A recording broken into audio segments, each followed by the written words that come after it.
வாங்க புதினா கொத்தமல்லி கருவேப்பிலை வச்சு ஒரு டேஸ்டியான தொகையல் எப்படி செய்கிறதுன்னு பார்க்கலாம். இந்த தொகையல் இட்லி, தோசை, பூரி, சப்பாத்தி, பரோட்டா, வெரைட்டி ரைஸ், குழம்பு ரைஸ் எல்லாத்துக்கூடயும் நல்லாயிருக்கும்.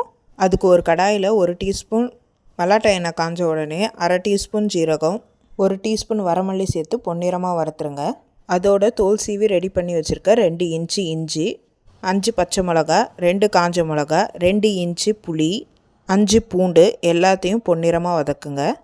பூண்டு, இஞ்சி, மிளகா எல்லாம் நல்லா வதங்கின பிறகு 1 கை புதினா இலை, 1 கை கருவேப்பிலை இலை, 1 கை மல்லி இலை தண்டோட எல்லாத்தையும் ஒன்றா போட்டு சுருளை வதக்கிடுங்க.